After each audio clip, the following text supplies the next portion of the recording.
اب ہم دیکھ رہے ہیں بیٹے عصبی نقطۂ نظر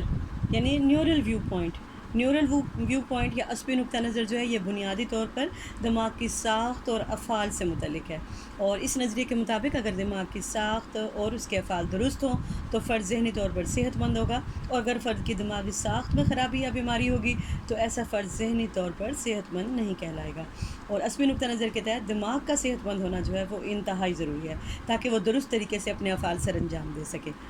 اب طبی نقطہ نظر جو ہے ہسٹری میں اگر آپ دیکھیں تو عصبی نقطہ نظر کے ساتھ ساتھ طبی نقطہ نظر بھی پروان چڑھا، اور بہت سے معالجین جو ہیں یعنی ڈاکٹرز جو ہیں وہ ماہرین عصبیات بنے اور انہوں نے اس نقطہ نظر پر کام کیا. اور اس نظریے کے مطابق یعنی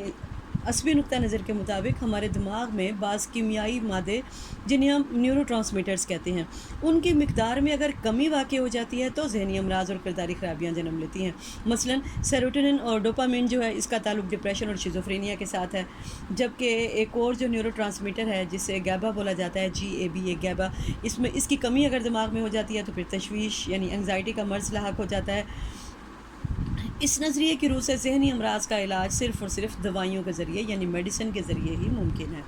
اب ہم 5واں نقطہ نظر پڑھ رہے ہیں سماجی نقطہ نظر یعنی social viewpoint. Social viewpoint کہتا ہے کہ ذہنی صحت کا سماجی نقطہ نظر کیا کہتا ہے کہ سماجی قوتوں کے ذہنی صحت پر اثرات کا مطالعہ کرتا ہے. اور اس نقطہ نظر کے مطابق ورثے کی نسبت سماجی ماحول جو ہے یہ زیادہ اہم ہے جس میں کہ افراد پروان چڑھتے ہیں. یعنی سوشلائزیشن پروسیس کو ماہرین سماجیات جو ہیں وہ سب سے زیادہ اہمیت دیتے ہیں کہ یہی سماجی قوتیں فرد کی شخصیت کو پروان چڑھانے اور اس کو ایک خاص سانچے میں ڈھالنے میں جو ہے وہ اہم کردار ادا کرتی ہیں. اور وہ کہتے ہیں کہ انسان بنیادی طور پر سوشل اینیمل ہے، یعنی انسان جو ہے وہ بنیادی طور پر سماجی حیوان ہے، اور انسان آپس میں اشیاء اور خوشیاں بانٹتا ہے. جس طرح سے افراد بیمار ہوتے ہیں اسی طرح سے سوسائٹی بھی بیمار ہوتی ہے، سماج بھی بیمار ہوتا ہے، اور صحت مند سماجیت جو ہے وہ ہمیں ذہنی صحت کی طرف لے جاتی ہے، جبکہ بیمار سماجی عمل فرد کو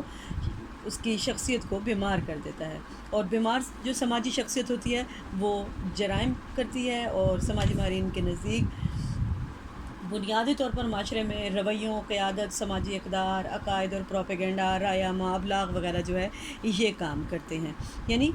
ذہنی صحت کا سماجی نقطہ نظر ہمیں دراصل یہ بتا رہا ہے کہ سوسائٹی کا یعنی ماحول کا فرد کی شخصیت پر گہرا اثر ہوتا ہے، اور اچھے ماحول کے فرد کی شخصیت پر اچھے اثرات مرتب ہوتے ہیں، لیکن ناقص ماحول اور ناقص سماجی آنے کا عمل فرد کی شخصیت کو ناقص کر دیتا ہے، جس سے ذہنی امراض جنم لیتے ہیں اور فرد کی اخلاقی کرداری سماجی خرابیاں بھی پیدا ہوتی ہیں، اور فرد پھر دباؤ کا یعنی سٹریس کا شکار ہو جاتا ہے جسے ہم سوشل سٹریس کہتے ہیں. اور یہی سوشل سٹریس جو ہے یہ ہماری شخصیت پر منفی اثرات مرتب کرتا ہے.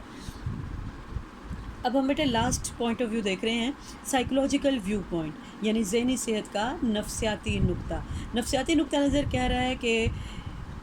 فرد کا کردار اور ذہنی اعمال کو اہمیت دی جانی چاہیے. یعنی نفسیاتی نقطہ نظر میں فرد کے کردار اور ذہنی اعمال کو اہمیت دی جاتی ہے، اور ذہنی امراض اور کرداری خرابیوں کے اسباب اور ان کے حل کے حوالے سے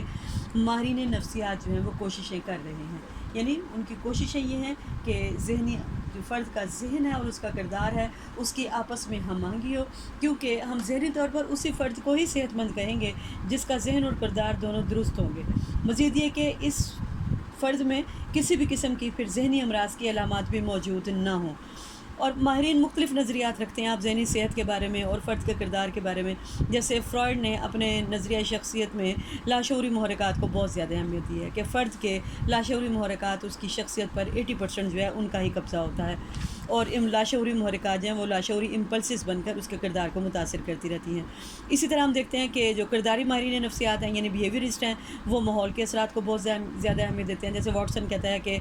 وراثت کو کوئی اہمیت نہیں، آپ مجھے کچھ بچے دیں، میں انہیں اچھے ماحول سے جو ہے انہیں اچھی شخصیات بنا سکتا ہوں اور برے ماحول سے انہیں بری شخصیات بنا سکتا ہوں. اس طرح وقوفی ماہرین جو کہتے ہیں کہ ہمارے جو irrational beliefs ہیں یعنی غلط عقائد جو ہیں وہی ہماری سوچ کے انداز بناتے ہیں اور ہماری ذہنی صحت کو بھی متاثر کرتے ہیں. تو ذہنی کرداری امراض بھی ان نفسیاتی طریقوں میں یعنی دوسرے امراض کی طرح تحریر نفسی کا طریقہ علاج، کرداری طریقہ علاج اور وقوفی طریقہ علاج وغیرہ ان ماہرین نے وضع کیے ہیں جو کہ نفسیاتی امراض کے سلسلے میں ہم ان کو استعمال کرتے ہیں اور فرد کی شخصیت جو ہے وہ نارمیلٹی کی طرف رواں دواں ہوتی ہے. لیکن ہم دیکھتے ہیں کہ نفسیاتی نقطہ نظر کے تحت جو ماہرین نفسیات جن شعبوں میں کام کر رہے ہیں ان میں کوگنیشن، پرسنالٹی یعنی شخصیت، ذہانت، ادراک، ذہنی صحت، تفکر، مسائل کا حل اور آموزش، محرکات اور بہت سارے نفسیاتی جو موضوعات ہیں جن پہ ماہرین نفسیات کام کر رہے ہیں ان کی توجہ کا مرکز ہے.